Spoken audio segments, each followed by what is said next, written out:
Bonjour, bienvenue dans votre émission Parentalité, on en parle. Aujourd'hui, nous allons parler de naissance et plus précisément comment se préparer sereinement à un accouchement naturel, comment faire un projet de naissance. C'est ce qu'on va voir aujourd'hui avec une invitée de marque, une doula. Bonjour, alors tu t'appelles Yabedji. C'est ça. Bonjour Elisa. Donc tu es doula, tu accompagnes les femmes vers un accouchement serein et naturel. Voilà, donc je suis doula, autrement dit accompagnante à la naissance. Et j'accompagne les femmes et les couples, puisque les papas sont bienvenus lors des accompagnements, à bien vivre leur grossesse, à la vivre de façon plus consciente, plus sereine et bien préparée, pour que ça puisse être une expérience qui reste une expérience qui va laisser une belle trace dans la vie de la famille. Et le but de l'accompagnement des doulas, notamment, c'est d'éviter que les mamans ressortent de la grossesse et de l'accouchement avec une sensation de trauma, un mauvais souvenir. D'accord, donc tu les accompagnes depuis le début de la grossesse ou ça se passe déjà avant? Alors tout dépend des familles. Il y a des mamans qui me contactent déjà depuis la préconception, effectivement, qui veulent des conseils en préconception, qui veulent peut-être savoir comment un peu booster leur fertilité différente. Donc je vais partager avec elles les éléments qui sont à ma portée et éventuellement leur conseiller d'aller voir tel ou tel professionnel pour les aider. Et ensuite, je vais accompagner toute la grossesse. Je peux être présente également durant l'accouchement, selon le désir des parents, et en postpartum. Donc les mamans me contactent au stade de grossesse en fait où elles sentent qu'elles ont besoin d'entrer en contact avec moi. Donc ça peut être quelques semaines, ça peut être quelques mois, ça dépend un peu des situations. D'accord, donc elles ont un accompagnement déjà avec une sage-femme ou une gynécologue. Et ton accompagnement consiste en quoi exactement? Alors c'est en complément en fait du suivi médical. C'est-à-dire que mon accompagnement ne remplace absolument pas l'accompagnement et le suivi médical. Par contre, j'offre un accompagnement d'un autre type, c'est-à-dire que je pars du principe que, et les doulas en général, on part du principe que la grossesse n'est pas une situation purement médicale et qu'au-delà de l'accompagnement médical, les parents peuvent être amenés à avoir besoin d'un accompagnement différent, notamment d'un soutien, peut-être un peu plus d'écoute, quelques informations complémentaires, une approche aussi un peu holistique, puisque beaucoup de parents ont une vision spirituelle aussi de ce qu'ils sont en train de vivre. Ils ont besoin d'un autre type d'accompagnement que uniquement l'accompagnement médical. Donc ça peut passer aussi par de la relaxation, ça peut passer aussi par de la visualisation positive. Moi, je vais beaucoup en fait leur parler de la physiologie de la naissance. Donc les amener à connaître leur corps, à connaître le fonctionnement du corps de la femme et à leur montrer que accoucher, ça se fait pas forcément dans la douleur, dans l'angoisse, etc. Chouette, c'est une bonne nouvelle ça. Voilà. Et que au contraire, on peut l'aborder de manière plus consciente et non violente aussi. On entend parler parfois de femmes qui accouchent même de façon orgasmique. Oui. Voilà, donc c'est vrai que c'est pas très répandu, ça peut être rare, mais ça existe. Ça semble bizarre. Ça existe, il y a plein de témoignages de femmes qui témoignent avoir ressenti un orgasme pendant l'accouchement. Donc c'est pour un petit peu amener les femmes à voir en fait la situation de grossesse et d'accouchement différemment. Voir d'autres techniques que la technique classique d'un accouchement. Une autre approche, une autre vision. C'est-à-dire ne pas être conditionné dans juste l'accouchement ça fait mal, l'accouchement c'est difficile, l'accouchement ça demande beaucoup de présence médicale, etc. C'est pas forcément la façon dont on va l'aborder dans une approche physiologique. D'accord. En fait, un accouchement, on idéalise souvent l'accouchement, on aimerait qu'il soit comme ci, comme ça. Alors, de plus en plus, on va vers des techniques naturelles, des techniques de sophrologie, des techniques où on va d'autonomie, où on va accompagner l'enfant et la maman, et le papa est aujourd'hui inclus. C'est vraiment ton rôle d'être à proximité de la maman. Mais est-ce que tu accompagnes vraiment jusqu'au bout? Alors, moi, mon rôle, c'est vraiment d'offrir un espace de dialogue, de partage, d'échange à la maman et au couple. Donc, c'est de ne pas les influencer dans leurs choix, mais de leur apporter des informations concernant les choix qu'ils peuvent faire et de leur permettre, en fait, de pouvoir échanger, de pouvoir poser des questions, de pouvoir aussi se confier s'ils ont des inquiétudes, des angoisses, etc. Et moi, je suis là à tous les stades en fait de la grossesse et de l'accouchement et même après. Je suis toujours l'épaule en fait sur laquelle ils peuvent venir se reposer en cas de besoin en fait. Tu accompagnes certaines femmes au moment de la naissance à la maternité par exemple. Tu peux leur tenir la main, être la personne qui est là pour elles? Je peux faire ça, mais il faut que je puisse être présente. C'est-à-dire que le milieu médical n'accepte pas toujours la présence des doulas. D'accord. Voilà, il y a des freins, il y a certaines difficultés à pouvoir se faire accepter en milieu hospitalier. Donc c'est vrai que je vais plus être amenée à intervenir dans les accouchements à domicile. Donc dans les accouchements à domicile, il y a une sage-femme qui est présente. Et si les parents désirent la présence de la doula, ben moi je suis là en tant que doula. Donc je vais être un petit peu... on nous appelle aussi les gardiennes de naissance. C'est-à-dire qu'on est un petit peu la gardienne de l'espace. On va s'assurer qu'il n'y ait pas de stress, que tout soit fluide, que chacun trouve sa place, notamment les papas, parce que c'est pas toujours évident pour eux de savoir quoi faire, comment faire pendant que leur femme est... C'est un rôle particulier. Voilà. Le papa doit être... Souvent on dit le papa aujourd'hui doit être présent, mais ça n'a pas toujours été le cas. Ah non, ça n'a pas du tout toujours été le cas. Donc c'est vrai qu'il y a une évolution dans les sociétés, il y a une socialisation aussi des grossesses. Donc avec ça, on a vu que les papas veulent plus prendre part, etc. Mais c'est vrai qu'auparavant et dans plein de sociétés, la naissance, l'accouchement, c'est une affaire de femmes. Tout à fait. Depuis la nuit des temps, les femmes ont accouché les femmes. Elles avaient tout un rôle justement de transmettre leurs compétences en matière de maternité, mais aussi en matière de femmes, de mères. On accouchait avec nos mamans, nos grands-mamans, et puis des personnes en particulier qu'on appelait doula, mais il y a aussi d'autres noms. En fait, anciennement, on avait les matrones. Donc dans beaucoup de sociétés, on a les accoucheuses, on a les matrones. Ce sont des femmes qui, généralement, font ça en plus de façon gratuite, hein. C'est-à-dire que c'est leur mission de vie. Elles sont là pour accompagner les femmes dans les grossesses, venir quand les femmes sont en travail d'accouchement, s'occuper de la femme qui accouche, s'occuper du bébé qui vient de naître. Et c'était des femmes qu'on connaissait pour être la matrone, peut-être la matrone du village ou de la région. Et les parents, lorsque le travail commençait, ils allaient chercher la matrone et c'est elle qui allait assister, accompagner les parents pendant ce moment. Tout à fait, c'est un rôle qu'on donnait, on peut reparler de tribus, tu as parlé de village, voilà. Chacun avait son rôle et effectivement il y avait un rôle pour cette partie-là. Voilà, tout à fait. C'est des femmes qui ont hérité en fait d'un savoir de leur maman, de leur mamie, de leur grande tante, ou bien simplement qui reçoivent ça comme un don divin, c'est une mission de vie. Et elles sont là pour ça, et elles sont là que pour ça quasiment, c'est leur activité principale au sein du groupe, au sein du village, ce sont les accoucheuses. D'accord. Ouais. Alors tu as parlé de spiritualité tout à l'heure, quelle que soit notre religion, on peut avoir affaire aussi à une doula. Oui bien sûr, puisque la spiritualité et la religion ce sont deux choses différentes. L'approche, quand on parle d'approche spirituelle, c'est-à-dire que on va regarder la grossesse comme un événement qui arrive dans la famille, l'arrivée d'une nouvelle âme, d'un nouvel enfant qui va être qu'on ne connaît pas, qui est quelqu'un qu'on va devoir accueillir. Donc on accueille tout cet événement en fait de façon spirituelle. Alors aujourd'hui, on a de plus en plus de femmes qui sont plus à l'écoute d'elles-mêmes, à l'écoute de leur corps. Elles ont envie d'accoucher, parfois à la maison, parfois avec peut-être une musique d'ambiance dans la salle d'accouchement. Est-ce que c'est une tendance qui tend à se développer aujourd'hui vraiment? Oui, je dirais oui. C'est vrai que les femmes ont plus envie de prendre soin de leur accouchement. Elles ont envie de pouvoir se réapproprier aussi ce moment, se réapproprier aussi leur corps pendant ce moment. Elles ont envie d'accoucher dans des environnements qui soient propices à un accouchement sans violence, à un accouchement qui se déroule bien, et il y a de plus en plus effectivement de demandes, alors quand c'est possible, d'accouchement en maison de naissance et également d'accouchement à domicile.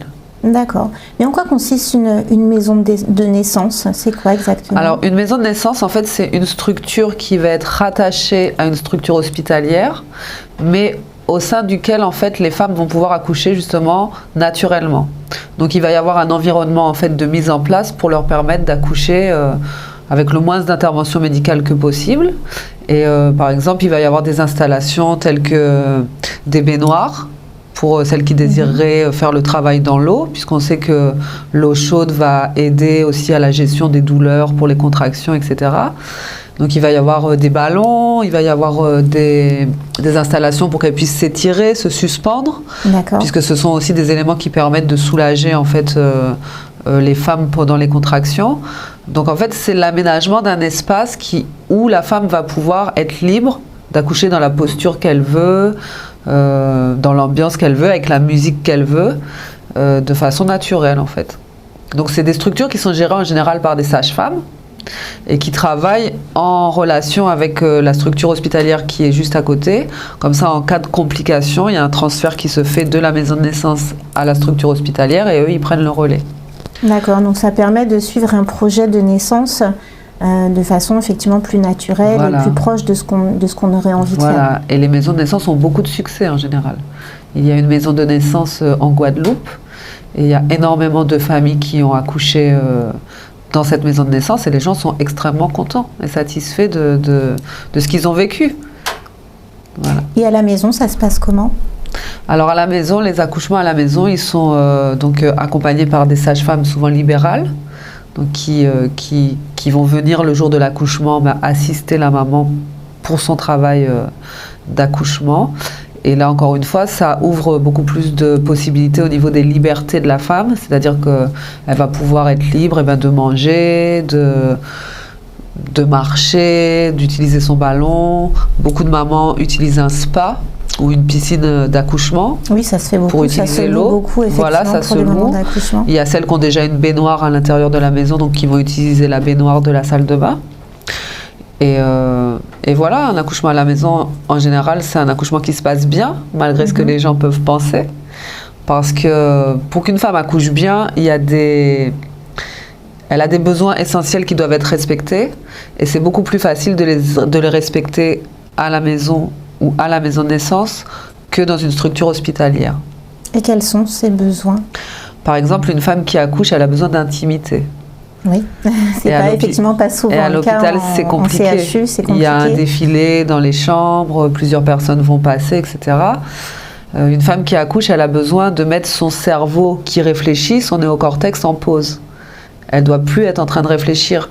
Elle doit laisser son corps travailler. Et le fait, par exemple, de l'interrompre par des questions, le fait, par exemple, d'avoir des lumières fortes dans la salle d'accouchement, tout ça, ça va pas être propice, en fait, à l'inhibition du néocortex. Donc elle va être en train de réfléchir, elle va être trop stimulée et stressée aussi. Et stressée, ouais. Et ça l'empêche en fait de maintenir une bulle dans laquelle elle doit rester pour pouvoir accoucher de façon plus facile, quoi. Donc le fait par exemple, il y a beaucoup de mamans qui témoignent de ça, moi je l'ai vécu, le fait par exemple d'arriver en travail à l'hôpital et puis de devoir remplir un dossier administratif, un questionnaire. Le fameux questionnaire. Bon, ça c'est quand même assez problématique, dans le sens où ça empêche la femme d'être dans sa bulle pour pouvoir faire avancer le travail en fait. Tout à fait, donc en fait on a à la maison, on a la possibilité justement de créer cette bulle, de la maintenir. Et le travail par exemple de la doula dans un accouchement à la maison, ça va être de protéger cette bulle. Ça va être de s'assurer que la maman ne soit pas dérangée par des éléments extérieurs qui pourraient la réveiller en fait de cet état dans lequel elle doit se trouver et qui pourraient l'empêcher empêcher en tout cas le travail d'avancer de manière efficace.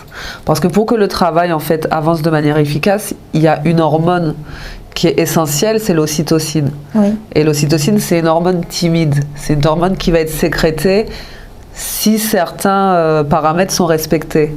Donc la pénombre, le calme, la tranquillité. Et par exemple, l'adrénaline, qui est l'hormone de la peur, ça va être une antagoniste à l'ocytocine. Donc si une maman en travail ressent du stress, ressent de l'angoisse, ressent des inquiétudes, eh ben on va voir qu'en fait le travail des contractions peut ralentir, peut même s'arrêter, et ça va durer dans le temps, ça va prendre du temps. D'où l'importance de la préparation en amont à cet accouchement. Et c'est exactement ce qui se passe. On va, tu l'as dit tout à l'heure, on va chercher de la relaxation, de la lumière. Voilà, de la visualisation aussi, pour mieux accueillir en fait la douleur, par exemple, des contractions. Ne pas voir les contractions comme... En fait, accueillir les contractions comme ses alliés, savoir que les contractions sont là pour permettre au bébé de sortir, et qu'il faut pouvoir les accepter, les accueillir, donc par la respiration, par la conscientisation en fait de leur rôle, afin de mieux en fait les supporter.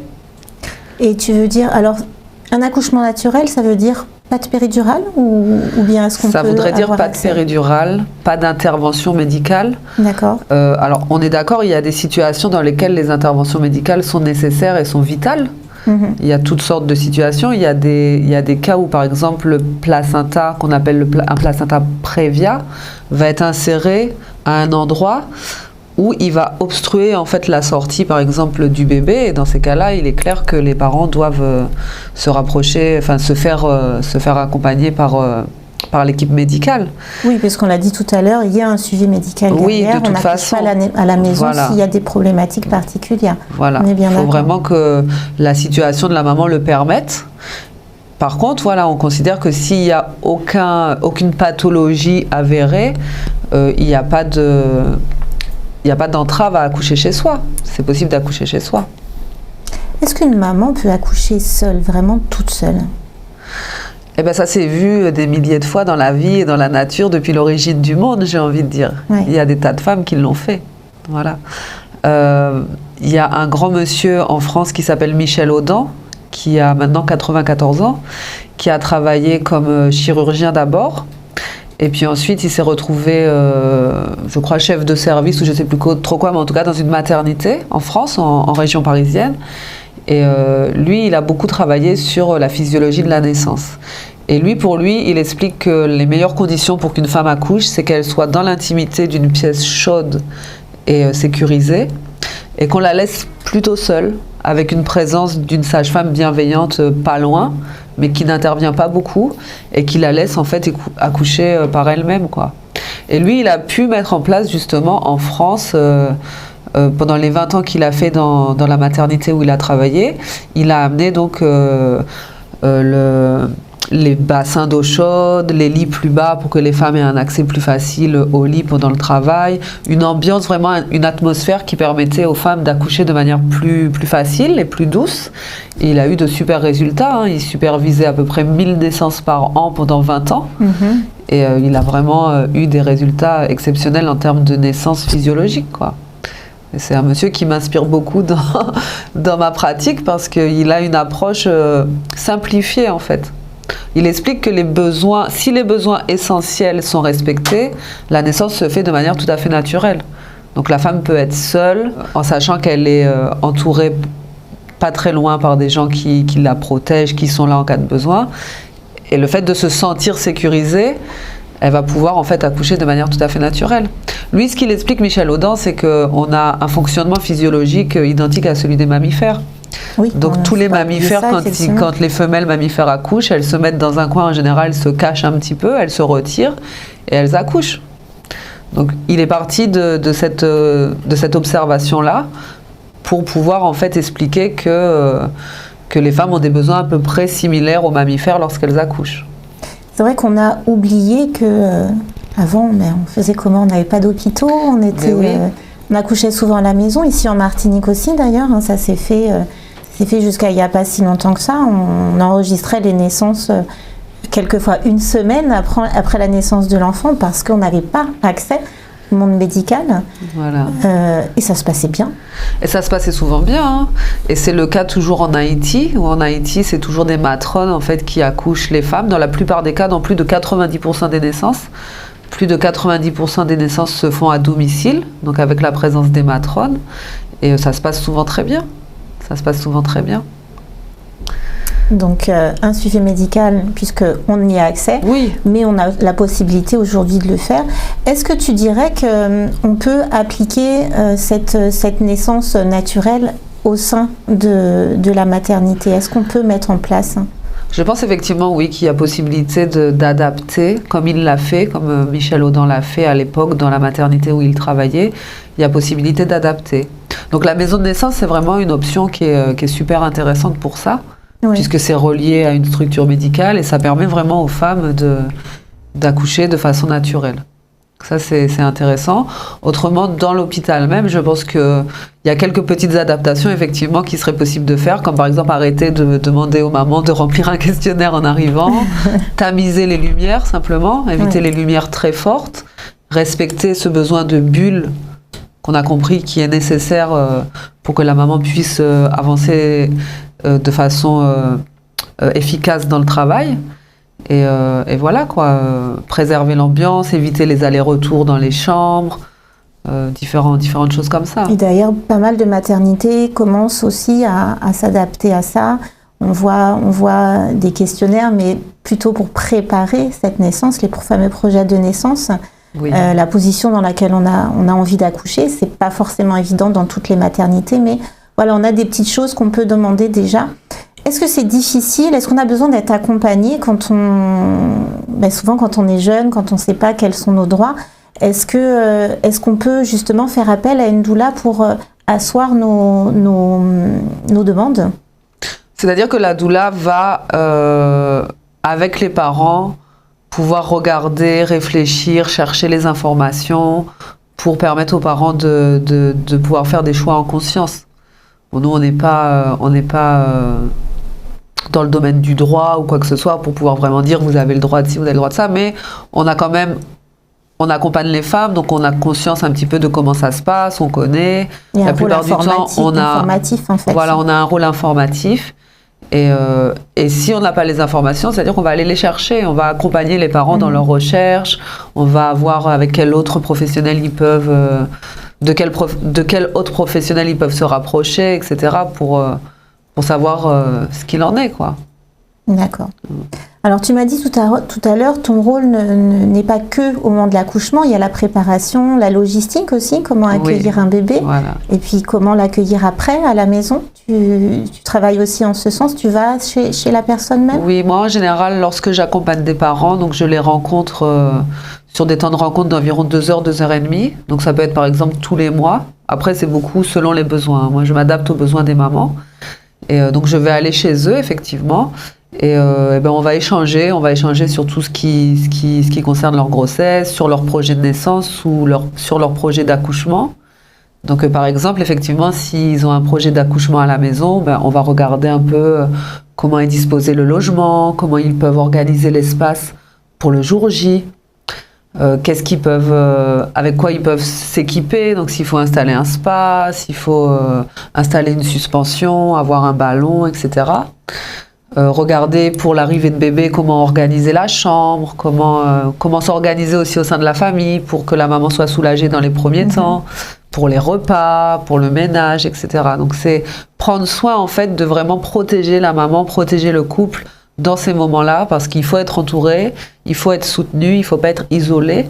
Et c'est important en fait qu'ils ne soient pas juste tous les deux à devoir affronter tous ces paramètres, toutes ces choses qu'il faut considérer en fait quand on attend un bébé, quoi. Tout à fait, parce qu'aujourd'hui, on est dans une société où on n'a pas forcément nos parents à côté de nous. On a beaucoup de mères célibataires aussi. Donc c'est un soutien qui est quand même très important. C'est un soutien qui est très important, parce qu'auparavant, les gens vivaient plus en communauté. Les gens vivaient en village et il y avait toujours quelqu'un pour être présent quand une maman accouchait. Maintenant, on est beaucoup plus isolés. Les mamans seules, n'en parlons pas, mais les couples aussi seuls se retrouvent ressentent ce sentiment d'isolement, parce qu'une fois que le bébé est là, tout le monde est fatigué, tout le monde aurait bien besoin d'être un peu soutenu, écouté, relayé.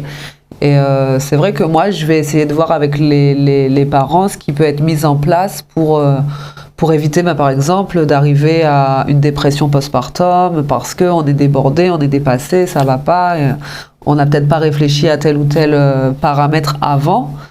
Donc moi, je vais déjà en amont prendre des précautions pour éviter qu'on en arrive là, par exemple. Tout à fait. Le débriefing après l'accouchement est très important. On peut avoir eu des traumas pendant l'accouchement, on peut avoir eu des violences obstétricales, il faut en parler aussi. D'ailleurs, l'OMS a statué beaucoup sur ça et demande à ce que ces violences soient dénoncées. Parce qu'il y a beaucoup de traumas. Aujourd'hui, on rencontre beaucoup de femmes ayant eu des violences ou des violences qu'elles n'ont pas comprises, puisque quelquefois, dans le feu de l'action, il y a des choses à faire et elles ne comprennent pas, on ne leur explique pas. C'est vrai, il y a beaucoup de femmes qui ressortent traumatisées de leur accouchement.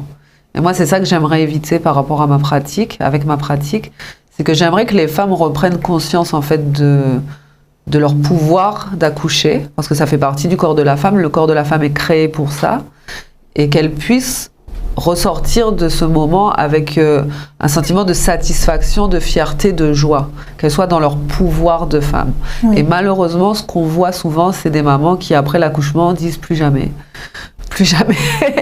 je veux plus jamais accoucher, je vais pas refaire d'enfants, etc. Parce que ça a été effectivement violent. Ça a été violent. Y a beaucoup de parents qui se plaignent parce que les papas aussi sont sensibles à ça, et ils voient leurs femmes dans des souffrances, ils voient leurs femmes dans des situations compliquées, et quelquefois ça les révolte.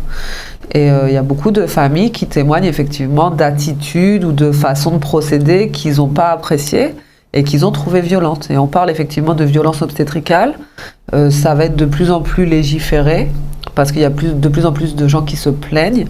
Et c'est en ce sens que les gens cherchent à revenir à des accouchements plus naturels, parce qu'ils n'ont pas envie de vivre ça, ou de revivre ça pour ceux qui l'ont déjà vécu et qui veulent refaire un enfant. Tout à fait. Quelquefois, il y a juste besoin d'en parler, de savoir pourquoi tel et tel acte ont été faits. C'est important pour en faire d'autres, parce que tout simplement, la naissance, c'est quelque chose de magnifique, de très beau. Oui, de sacré. Ouais. De sacré. Et c'est ce qui est dommage dans l'approche médicale, c'est qu'on occulte cette dimension sacrée de la naissance. C'est quelqu'un qui va avoir une expérience traumatisante de son accouchement, c'est quelqu'un qui va garder des séquelles, et c'est aussi un enfant qui va naître, et qui va naître déjà de base, qui va vivre une expérience de son arrivée de façon violente, de façon traumatique. C'est pas... Tout à fait, on s'est déjà rendu compte justement dans le cas de naissance assez difficile, que les enfants, notamment au niveau des réflexes archaïques, n'intègrent pas certaines choses qui leur permettent d'être équilibrés physiquement, psychologiquement. Donc il y a tout un accompagnement derrière tout ça. Oui, parce que ça a des conséquences en fait. La façon dont on va arriver au monde va influer sur la façon dont on va grandir et évoluer dans ce monde. Donc on constate par exemple que lors des naissances à la maison, qui sont souvent des naissances douces et non violentes, les enfants qui naissent sont des enfants qui vont être plus calmes, qui vont moins pleurer, qui dorment peut-être mieux, qui vont avoir plus d'assurance, plus de confiance en eux, moins d'angoisse, moins de stress, même en grandissant. Donc ça a un impact sur le long terme en fait. Donc c'est important de soigner en fait ce moment-là. Michel Audin, il dit si on veut changer le monde, il faut commencer par changer la façon dont les enfants naissent. Je pense que c'est vraiment c'est important. C'est important. Et c'est tellement beau de voir une femme qui a pu accoucher de manière douce et non violente, dire de son accouchement, ah, c'était génial, ah, c'était magnifique, et qui va garder ce souvenir-là toute sa vie, et qui va se sentir forte en tant que femme d'avoir vécu ça. Et c'est ça, moi, que je veux voir que je veux entendre et que je veux ressentir avec mes clientes, c'est qu'elles sont contentes, qu'elles se sont senties dans leur pouvoir de femme, qu'elles sont en puissance, et que leur accouchement leur a appartenu. Tout à fait. Moi, comme j'aime dire, c'est mon corps, c'est mon accouchement. Il faut quand même qu'on puisse s'approprier son propre accouchement. Voilà, c'est important que les femmes puissent être dans leur puissance. Ça, c'est très, très important. On parle de féminin sacré, on parle de... Effectivement, l'accouchement est quelque chose de sacré. De sacré. Dans les tribus, avant, on chantait une chanson pendant que la femme accouchait. L'enfant était accueilli par la tribu. Voilà, il y avait des rituels bien spécifiques selon les tribus, mais il y avait toujours quelque chose en fait qui valorisait l'aspect sacré, ce qu'on n'a plus maintenant dans nos sociétés, malheureusement. Mais ça revient. Ça revient justement avec le travail des doulas, avec les cercles de femmes, où les femmes vont pouvoir parler, échanger justement au sujet du féminin sacré. prendre conscience en fait de l'énergie qui circule dans cette matrice qui permet de créer, de donner la vie, et que ce corps-là, il est fait vraiment pour pouvoir permettre aux femmes d'accoucher. Donc il faut qu'elles aient conscience de ça, que leur corps est créé pour ça. C'est une création magnifique. Donc, se faire confiance, dans le respect se de connaître soi-même. Et se faire confiance. Voilà. Il faut déjà avoir une connaissance justement de la physiologie, de comment ça se passe, de ce qu'il faut mettre en place, qu'est-ce qui se passe dans le corps. Il y a tout un cocktail hormonal qui est libéré pendant le travail de l'accouchement. Et quand ce cocktail hormonal est libéré de manière libre, en fait, je vais reprendre. Quand ce cocktail hormonal peut être libéré sans entrave, eh ben, on va voir que les femmes accouchent plus rapidement, qu'il n'y a même pas besoin de pousser, parce qu'on va parler de réflexe d'éjection. Ah oui. Et que l'accouchement va être plus rapide et plus facile, en fait. Donc, je reviens sur cette phrase-là. C'est vrai que c'est quelque chose qui a besoin d'être déconstruit. On n'est pas obligé de pousser pour accoucher. Non, on n'est pas obligé de pousser pour accoucher. Ça vient tout seul. Voilà, c'est-à-dire... Moi, j'aime bien donner comme exemple... J'aime bien prendre cet exemple. On entend souvent des femmes qui partent à l'hôpital et qui accouchent dans la voiture. Ou bien qui attendent la sage-femme à la maison et qui accouchent dans la baignoire. En fait... Rien ne peut retenir un enfant de sortir lorsqu'il est prêt à sortir. Moi, c'est sur ça que je me base pour aborder un petit peu la question. Quand les besoins justement essentiels d'une femme qui accouche sont respectés, en fait, il va se produire ce qu'on appelle le réflexe d'éjection. Et en quelques contractions, donc sur la fin du travail, l'enfant va sortir de lui-même. Et donc là, il n'y a pas besoin de pousser. D'où l'importance de connaître ses besoins et son corps aussi. Voilà, de connaître ses besoins, de connaître les besoins donc essentiels d'une femme qui va accoucher, de connaître son corps, de connaître le fonctionnement. Donc d'avoir conscience de ce cocktail hormonal qui a besoin d'être libéré pour que le réflexe d'éjection aussi puisse se faire. Et c'est des naissances du coup qui sont douces, qui sont non violentes, parce que quand le réflexe d'éjection se fait, par exemple, c'est très rare que la femme, par exemple, déchire au niveau du périnée. On voit dans les accouchements médicalisés, souvent, il y a des déchirures, il faut recoudre, etc. Parce qu'en fait, il a fallu forcer pendant la poussée. Il faut forcer, donc ça va forcer sur le périnée. Et c'est plus violent, en fait, qu'une naissance où le réflexe d'éjection va se faire et la femme n'aura pas besoin de pousser. Et moi, je l'ai vécu et vraiment, tu es maman de deux jumeaux. Voilà, je suis maman de jumeaux et d'une petite fille. Et pour ma fille, j'ai pu accoucher à la maison et j'ai pas poussé. C'est-à-dire que j'ai accueilli en fait le travail comme il se faisait, et à un moment donné, l'enfant est sorti, quoi. C'est magnifique. L'enfant est sorti, ouais. Et c'est vraiment une expérience qui est gratifiante pour une femme qui va la fortifier dans son rapport à elle-même, en fait, en tant que femme. Ça fait prendre conscience de son pouvoir, vraiment, de femme. Et c'est un pouvoir, un sacré pouvoir, effectivement. Tu nous as amené 2 livres qui ont l'air très très intéressants. Tu peux nous en parler? Alors oui, j'ai amené justement les besoins essentiels de la femme qui accouche, donc de Ruth Erhardt. Donc Ruth Erhardt, c'est une sage-femme traditionnelle d'Afrique du Sud, donc qui a aussi une certification de sage-femme médicale, mais qui est fille de sage-femme traditionnelle et donc qui travaille aussi en tant que sage-femme traditionnelle et qui a étudié donc avec Michel Audin et qui travaille dans la continuité de ce qu'elle a appris. Donc elle a écrit ce petit livre qui est un tout petit livre. Facile à lire. Voilà, rapide et facile à lire, qui peut être lu par tout le monde et qui en fait fait la synthèse donc des besoins essentiels d'une femme en travail. D'accord. Voilà, donc elle explique justement le réflexe d'éjection, les besoins d'une femme qui est en travail, le fonctionnement de l'ocytocine, donc qu'est-ce qui est propice et qu'est-ce qui va être contre-productif à la sécrétion d'ocytocine. Donc c'est un livre qui est très intéressant, qui est traduit je crois dans 14 langues. Ok. Voilà. Et que je vais diffuser prochainement en Martinique, peut-être que je serai prête. Super. Et j'ai amené un autre livre, alors que j'ai pas encore eu le temps de lire parce que je viens juste de l'acheter, qui a été écrite par une sage-femme à la retraite, une sage-femme martiniquaise, donc qui s'appelle Gracienne Laurence et qui raconte l'histoire de l'accouchement depuis l'esclavage jusqu'à aujourd'hui. Ah, intéressant. Donc un témoignage vraiment très intéressant, donc qui parle des matrones aussi, de leur rôle, même sur la plantation à l'époque de l'esclavage, etc. Donc j'ai hâte de le lire vraiment en moi entier. Aussi, d'ailleurs, même si j'ai déjà eu des enfants, c'est toujours intéressant de connaître notre histoire, puisque la femme a toujours accouché. Et en même temps, toutes les histoires sont différentes parce qu'aucun accouchement n'est comparable. Tout à fait. Chaque accouchement est unique et il n'y a pas de règles en fait qui peuvent être appliquées à tout le monde.